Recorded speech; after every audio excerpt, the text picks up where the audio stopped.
Hey BlackHat, how's it going? So we're really excited that you guys are here. If we're just silently talking, push the button over there because it'll unmute us. If I point this often enough, I think people will push the button and unmute the video. So we are live streaming. So this is live. So everything you're getting is pure Tom Hatch. He's our CTO. He's our. When I screw up, you'll know it. It's true. I can't edit it out. He's just on his own. Right. Normally, Janae does a fantastic job of covering up when I say something idiotic in a video. Yeah, it's a good time. So, I'm Janae Andrus. I'm our field marketing manager for SaltStack.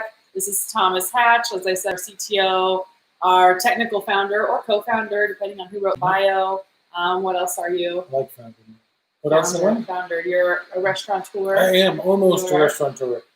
Any day Almost. now. Any day now we will open Burgers and Barley. Surprisingly, it sells both burgers and the beer. And what else? You're an amateur historian. I suppose I am. So many titles. Pick one. Pick your favorite. What's your favorite? I don't know. Too many. Too many titles. Oh, I know. I know my favorite title. Hands down. No questions asked. Oh. Dad. That's a good one. That's my favorite title. That's great. All right, we are going to chat today about SecOps, what it is, what it should be, and why you should care, right? That's right. Yeah, okay. Yeah. So Tom's going to blow us away with all of that. You can, as you're watching, you can scroll down when you're done and grab some swag from us. You can engage with our team in the booth. You can also click into this video and chat with us on YouTube Live. So many ways to engage with us. We're excited to chat with you. And Thomas, take it away. I'll see what I can do. All right, SecOps. I gave a presentation yesterday about, it's called my roulette presentation, and it's about how development teams and security teams think and how we can achieve SecOps. But there's a lot around SecOps and how it's marketed today, and also how I would argue it's still struggling to take hold. And that's because a lot of that core definition of what it is just hasn't been established. When we come in and we want to establish a new concept or a new idea, you really need a strong beachhead to do it. A good way to express making that idea into a reality. This is one of the reasons why DevOps has been so successful.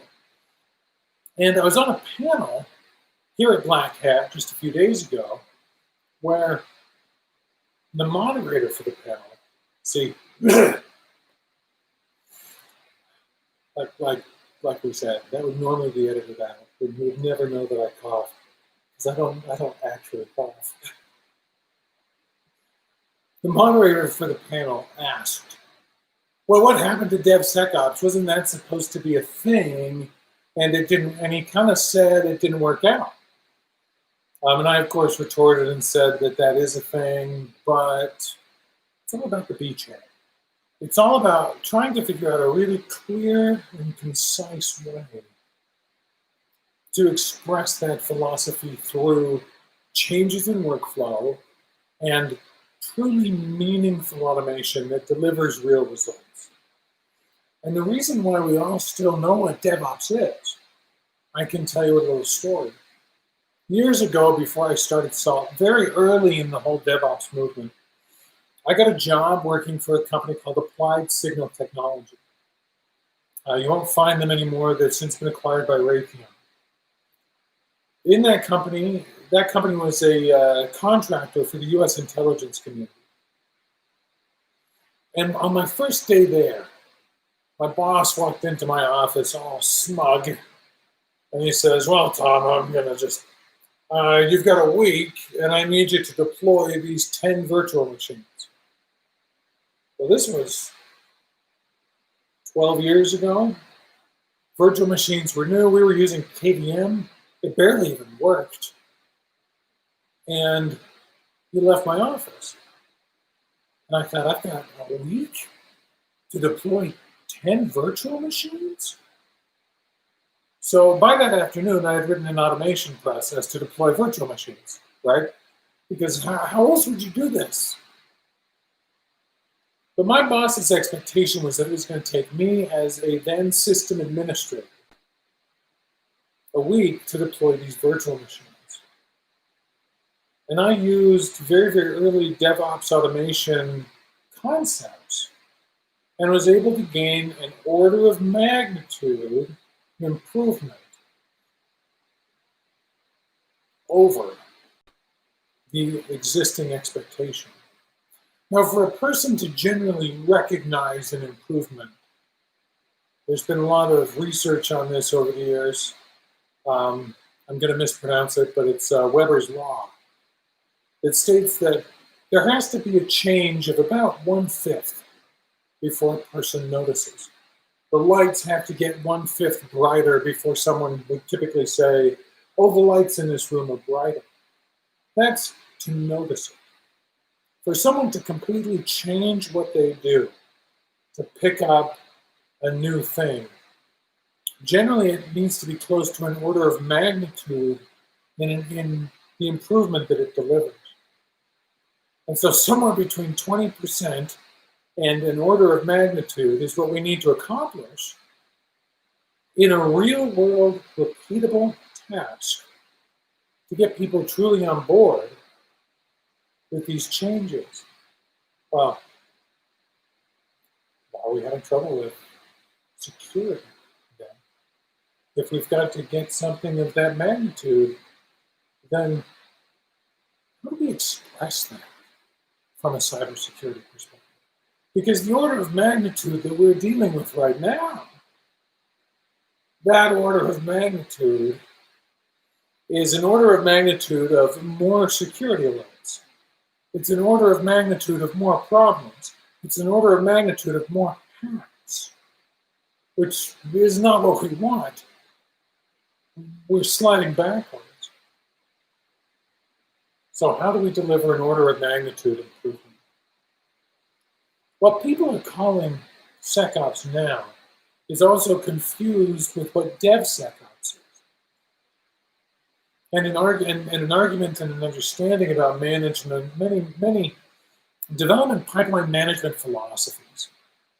And so, let me break these components down and then see if I can adequately explain what DevSecOps is, what SecOps is, and how we can get an order of magnitude improvement in our lives through these philosophies, and primarily on the SecOps side, by throwing away what we think it is currently.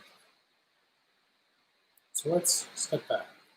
DevSecOps means that we're applying security directly to the development pipeline. That means that as soon as code is committed, that code gets scanned from a security perspective. Now, the security perspective that we're scanning that code for is primarily known vulnerabilities. That's typically one of the first things that we go for in these scenarios anyway. So those known vulnerabilities, we're able to say, what does this piece of software depend on? What does this piece of software rely on? And are any of those pieces of software that we depend on, do any of them have any CVEs out against them, any known issues? And so what we end up doing is just flagging, oh, this software is bad now, there's no issue. This takes care of a certain set of potential issues. And that is dependencies directly embedded in the code, or if you've got a more robust DevSecOps platform in place, you can have a vulnerability audit of a container. And that's because we've moved larger amounts of that development pipeline left into the, a larger amount of the, another edit, into a larger amount of the infrastructure maintenance is being moved left into the development pipeline, okay? And so we can put those scans in there. And whammo, we have what we call DevSecOps. Does the presence of DevSecOps negate the need for SecOps? I would argue no. Because I would also argue that SecOps happens on the right-hand side. And again, lots of people keep going back and saying we don't even need a right-hand side anymore. But this depends widely on what's being deployed, what's being managed, and what the purpose of these pieces are that are being managed.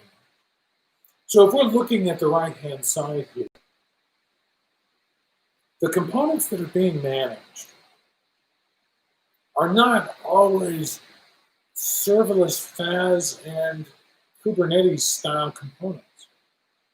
And even if they are running in a Kubernetes style environment, there's still vulnerabilities that we need to deal with. We still need to deal with the underlying platform, with network devices, with cloud configurations. We're not going to get away from having to deal with the security posture of the right-hand side. But the nature of that security posture does change. SecOps comes in when we are merging security and operations, and that it's happening outside of the scope of development, that it is on the right-hand side. And I'm going to continue to emphasize that the right-hand side isn't going away, and it might take a few more years, but that's where my bets are, until people come back and say, well, I guess the ongoing maintenance of these things isn't completely a thing of the past. It's just fundamentally changed. And that's how the world always works. So when we look at SecOps today, what that is that we go through these motions of discovering what the vulnerabilities and problems are in our infrastructure by scanning them. We throw the problems over the wall. The operations team sees the problem, and then they say, oh, I'm going to build some automation using my DevOps tool to make the remediation of that problem more manageable. And then they push that remediation out with their DevOps and automation tools. Well, that's what we call SecOps. And so you might be asking, Tom, why does that not meet the description? Well, if you recall, a mere 11 minutes ago, I described the combination of dev and ops as communication between people. That's not communication between people. When you build automation that facilitates human communication, is where you get not only the automation of an order of magnitude improvement, but also the operation of it, the human life. And so what we end up with is that SecOps needs to be about strengthening the communication between operations and security. The real human communication. And I beat this, man, this horse has been hit many times. To achieve this, we need common ground. We're going to stop throwing problems over the wall. The automation that we create needs to facilitate the work of both sides, the human work of both sides. If you go back to my story about making virtual machines, the thing that was great about that story is that the end result of making and automating the creation of those virtual machines was that development time accelerated. I was able to create something years and years ago very easily through some automation that gave our developers more time to develop on the platforms that they needed. We need security software that gives the operations team the ability to do more and accomplish more with their security jobs in so much less time that they're able to still accomplish even more with their day job. And we need to do the same thing for the security teams. The security team should be able to wake up in the morning and look at their scans and say, well, since I went to bed last night, there were no problems when I went to bed, and this morning there's 4, and those can easily be taken care of. Which is completely different from going to bed at night, effectively knowing that your front door is unlocked, all your windows are open, and there's a sign outside that says "Rob me," which is what we do as security professionals every day.